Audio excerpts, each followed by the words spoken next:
Oh, hey, everybody. Okay, let's talk about gate one. So in the I Ching, this is called the creative. And in traditional human design, it's called self-expression. It's in Gene Keys, it is the way of freshness. And in the quantum human design, it's called purpose. And so it's the first gene key, right? Or it's the first way, it's the first gate that in, from here it's 63 more gates, right? And so it's really about our ability to get centered in purpose, get centered and get aligned. And that really comes through the energy of creativity. So let's break it down. Richard Rudd talks about the shadow of this gate being entropy. It's being where there isn't enough vital energy to fund something, and it starts to break down. And this really brings this energy. He talks about the energy of numbness, right? Now we know that numbness can be a nervous system response to being in danger. But it can also come from a place of recognizing that numbness is in itself a feeling. It's there to actually awaken us to possibility, right? So the first thing that we have to be aware of is, are we feeling numb? Are we feeling disconnected? Are we feeling numb and disconnected in our lives? Are we feeling numb and disconnected in our environment, in our relationships?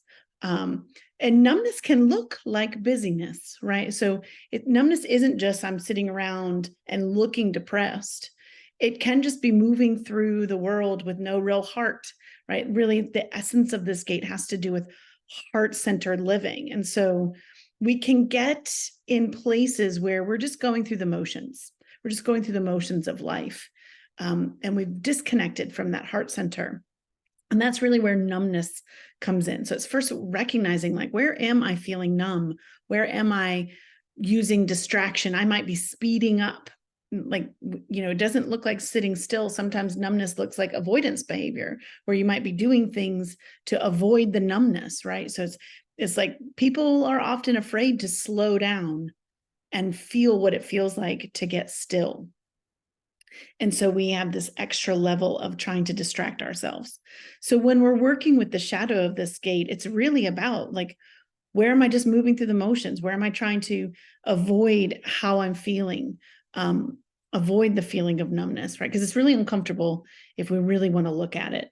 But we're capable of looking at, our nervous systems are capable of looking at what we're afraid of and moving forward. And that's kind of the season that we're in. That's what the Scorpio season, which we are in currently, is asking of us. It's like, what's below the shadow? Like, can I go through, when we talk about shadow work, we really talk about where we've become disconnected from the heart, where narrative and conditioning, often from our past or even our ancestral line, causes me to disconnect in some kind of way from my true heart center.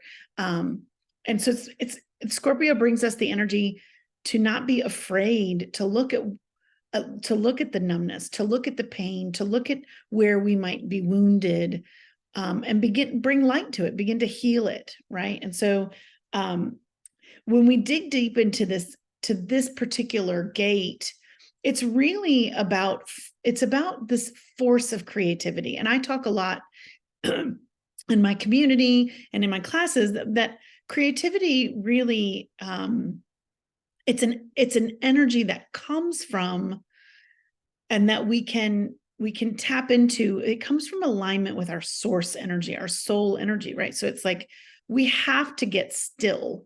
We have to get connected to source in order to be truly creative, to bring something truly new into the world.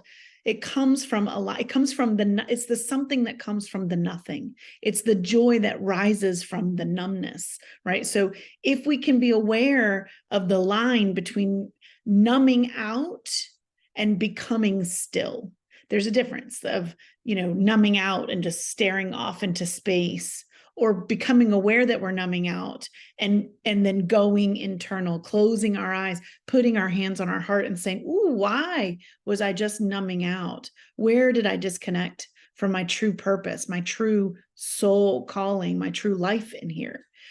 And so there's this depth of this gate. Remember that it's the creative in the I Ching, and what that there's really what they're saying is it's a yang energy. So in traditional Chinese medicine, yang energy is an outward energy. It's upward. It's rising.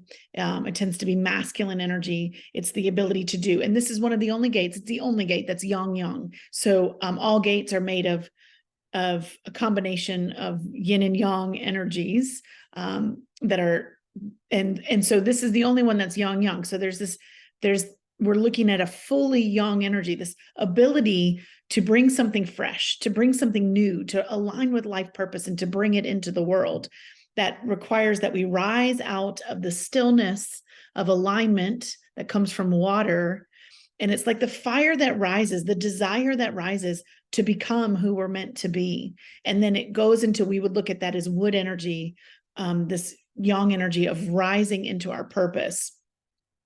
But deep in yang energy, embedded in it, deep in the yang is a little bit of yin, and vice versa. Deeply embedded in the yin is a little bit of yang. And that's what we're speaking to here, is like deep in that purpose and that drive and this thing that I'm here to do, there has to be this bit of yin, which is this stillness that allows me to hear the message of my soul, to hear my alignment, to get still and know that I am.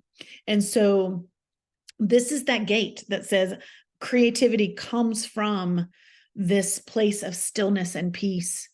And it comes from this deep yin inside this yang energy. Now, when we're looking at the numbness, Richard Rudd talks about boredom. And I have always said that boredom is the gateway to creativity. When I was growing up, my mom, like, we weren't allowed to say we were bored. My mom would ask if we wanted to clean a cabinet. She'd always say, "Oh, great, I have cabinets that need to be cleaned." And again, we were, we were not bored kids. Now, that doesn't mean that I wasn't bored, but I was left to my own devices to figure out something to entertain myself or to learn or to do. And I think some of that's been lost. I mean, I don't believe in just ranting about skepticism about how we're raising our kids and things like that. But kids are often not left to be bored so much anymore. They just have access to so much to do, especially on their gadgets. But there was something really beautiful about being left to be bored. I had intense creative play because of that. Like, I would come up with whole scenarios and play with my dolls that I had, if I was lucky enough to have dolls, and I was. But also outside, I would literally just go rake leaves into rooms and play house or whatever, right? Like, it was just a place that, having nothing to do, allowed something new for me to do, something different that I hadn't done before. And I think that's the gift of boredom, right? Like, we need to get still. We need to be bored. We need to turn the TV off. We need to turn the gadgets off, and we just need to sit. And then, like, what comes of that? What comes up when we get really still that drives us forward, that becomes this joy that comes from the numbness?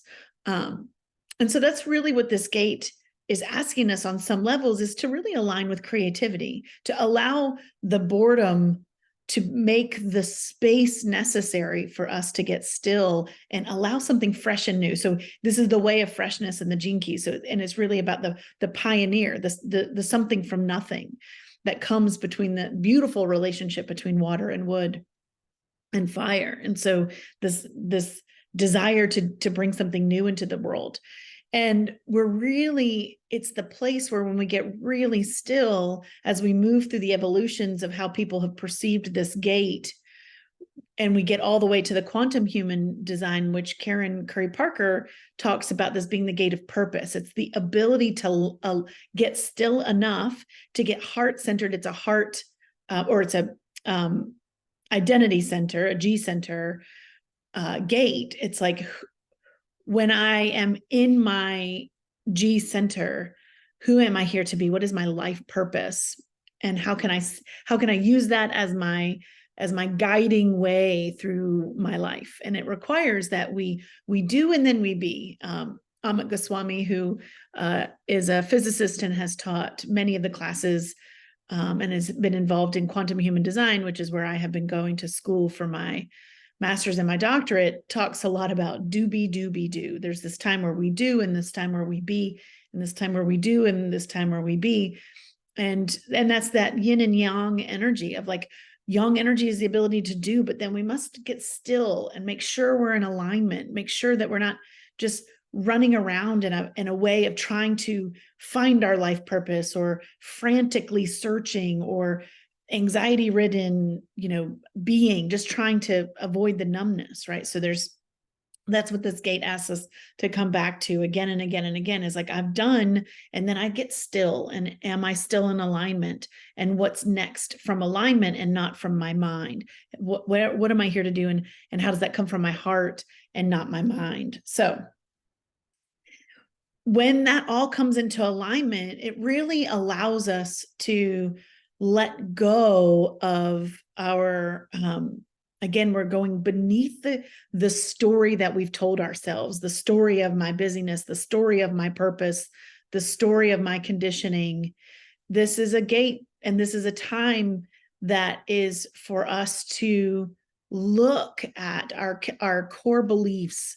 We're moving into this metal energy, or at least here in the Northern Hemisphere, we're moving into this time of metal, and metal energy is this, it's the time post-harvest where we begin to we begin to evolve through decay. We evolve through letting things go. We've had the year, we've grown the corn, we've grown the fruits, we've harvested all of that with that earth energy. And now there's a time of slowing everything down. There's a time of looking at what worked and what didn't work, and what are we really to let go of, what stories have not been serving us, what's the new narrative I want to take into winter that the new seeds I want to plant. This is deconditioning work really asks us to go all the way deep into the body and find out where we're embodying old narratives, where we're embodying old belief systems. And this is the time to say, that's no longer serving me. That didn't work. I'm going to find the seed. I'm going to find the crystal, the jewel of the experience. And I'm going to keep that, and I'm going to let the rest go. And that's what this gate is ushering in, right? And it's in this time of Scorpio where we're really beautifully lining up to start to let the narrative that no longer serves us go, and begin to take the jewels of our pain, where our pain has pressurized something, into a gift. Because there's always a gift in the pain. We can't avoid pain. We're human, right? We can't avoid the numbness. We're human. But can we bring it all the way into the stillness and say, what have I learned from that? What is the gift I've been given? And can I do the work to let the rest go? Now, the work, I often talk about gates, and I talk about all of these things, but we also talk about letting go like it's easy. And it's not. I mean, a lot of what we're holding on to, first of all, is completely unconscious. We're so unaware of most of our core beliefs. They're the filters that we see through. We don't even know they're there most of the time. So letting go isn't as easy as just deciding with your mind to let go. Sometimes we need to do energy work with those things. We can create mantras that we can work with to help us release something that is ready to be released. But this is where essential oils can be amazing, or flower essences can be amazing. Tapping, if you know it, EFT in particular, can be an amazing way to decondition our narrative. And I will post a video of a tapping sequence so that you can be using that and how to create the statements. But crystals can work, and just really actually intention is really powerful. Intending to clear, go through all the chakras and intend to clear this belief, that can be incredibly powerful. It's not just about deciding with your mind that you want your conditioning to be different. We often need those energetic supports to help clear those things, right? To help move that energy in our field. And so I just wanted to lay that here. But But quickly in this video, you can always just tap the top of your head, especially when you're letting go of a core belief. This is a metal neurovascular point, and you can hold it. You can hold your palm over it. You could tap it, and you can just really bring the attention and your intention to release the core belief that's coming up for you, to release the narrative that you have around it. And then you can end that by holding your forehead and bringing yourself into the present moment. These points at the front of your head can help bring the energy of the past into this present moment, so that you can harmonize it. So those are some quick ways that you can just work with the energy of neurovasculars as you're moving some of this deep deconditioning time. We are being asked not only at this time in humanity to really begin to look at the story that we tell ourselves, but this particular time of the year on our individual journeys is pretty strong for that, right? That's what Scorpio is really beautiful at, is to not be afraid of the shadow, but to bring our light to it and to heal, to begin to really heal. So I think that's really what I mostly wanted to say to you, is that this is a time that, the Siddhic expression of this gate is beauty, and beauty is really about alignment with essence. It's the essence of who we are, our soul essence. It's when we are brave enough to face the shadows that get in the way of us living a life of alignment and purpose, having a purpose-driven life, right? So, okay, I think that is probably enough for you for this gate. I invite you to really work with anywhere where you're feeling lost or disconnected, numb, or even anxious or panicky about what you're here to do and how you're here to do it. And instead of trying to push it forward, getting still, facing the shadow of still, what comes in the way before we get really still is usually why we don't want to be still. And being willing to face that shadow and still stay in the stillness and see what arises from there, because that's where our life purpose and our alignment really live. So, all right, that's gate 1. Until next time, y'all.